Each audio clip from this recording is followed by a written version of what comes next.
नमस्कार दोस्तों, स्वागत है आपका। आज हम बात करने वाले हैं एक ऐसी नदी के बारे में जिसका नाम भारतीय इतिहास और सभ्यता से जुड़ा हुआ है, सिंधु नदी के बारे में। सिंधु नदी का जो जन्म है वो तिब्बत के पास मानसरोवर से होता है। ये नदी लद्दाख, गिलगित बाल्टिस्तान और पाकिस्तान के पंजाब और सिंध क्षेत्र से होते हुए अरब सागर में जाकर मिलती है। ये वही नदी है जिसके किनारे सिंधु घाटी सभ्यता का विकास हुआ था, एक प्राचीन और विकसित सभ्यता जो 2500 बीसी के आसपास थी। हड़प्पा और मोहनजोदारो जैसे नगर इसी नदी के किनारे पर बसे हुए थे। आज भी सिंधु नदी पाकिस्तान के लिए एक जीवन रेखा है। खेती, बिजली उत्पादन और पीने के पानी के लिए ये अत्यंत महत्वपूर्ण है।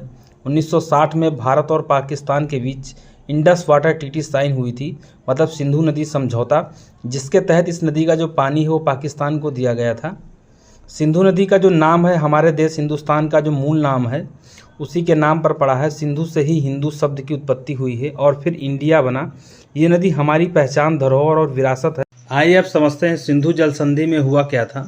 सिंधु जल संधि में नदियों के जल के वितरण के लिए भारत और पाकिस्तान के बीच एक संधि हुई थी। इस संधि में विश्व बैंक ने मध्यस्थता की थी। इस संधि पर कराची में 19 सितंबर 1960 को भारत के प्रधानमंत्री जवाहरलाल नेहरू व पाकिस्तान के राष्ट्रपति अयूब खान ने हस्ताक्षर किए थे। इस समझौते के अनुसार पूर्वी जो 3 नदियां हैं, ब्यास, रावी और सतलज, का नियंत्रण भारत को तथा 3 पश्चिमी नदियां सिंधु, चिनाब और झेलम का नियंत्रण पाकिस्तान को दिया गया था। सिंधु नदी प्रणाली में 3 पश्चिमी नदियां सिंधु, झेलम और चिनाब और 3 पूर्वी नदियां सतलज, ब्यास और रावी शामिल हैं।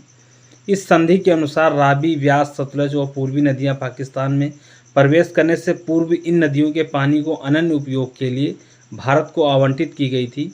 हालांकि 10 साल की एक संक्रमण अवधि की अनुमति दी गई थी, जिसमें पानी की आपूर्ति के लिए भारत को बाध्य किया गया था, ताकि तब तक पाकिस्तान अपनी आवंटित नदियों झेलम, चिनाब और सिंधु के पानी के उपयोग के लिए नहर प्रणाली विकसित कर सके।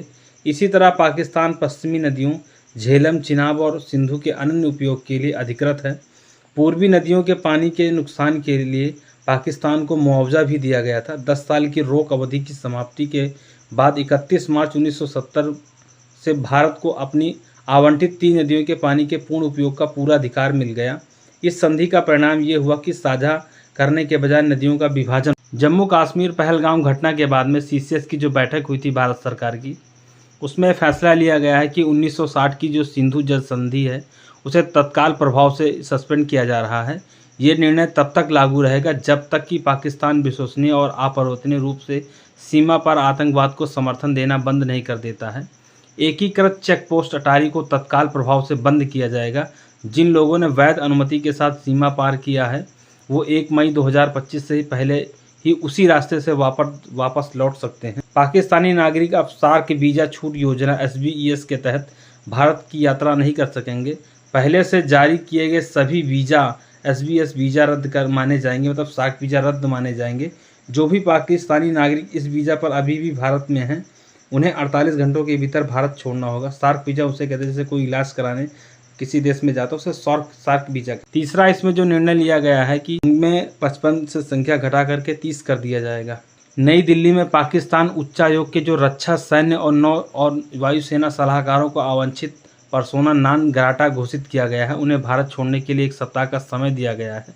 भारत अपने रक्षा, नौ और वायुसेना सलाहकारों को इस्लामाबाद स्थित भारतीय उच्चायोग से वापस बुलाएगा। संबंधित उच्चायोगों में इन पदों को निरस्त कर दिया गया है। सैन्य सेवा सलाहकारों के 5 सहायक कर्मचारियों को भी दोनों उच्चायोगों से बुलाया जाएगा।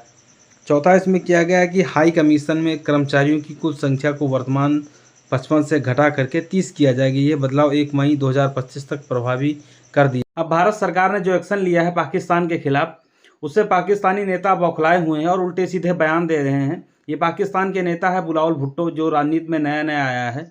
इसका कहना है कि भारत सिंधु का पानी रोकेगा तो उसमें हम भारतीयों का खून बहा देंगे और हम देखते रह जाएंगे। ये दिखाता है कि पाकिस्तान में कितनी बेचैनी। पाकिस्तान में मौजूदा जो हालात है उसमें आटा 600 रुपये किलो है, गैस सिलेंडर 4000 रुपये का है।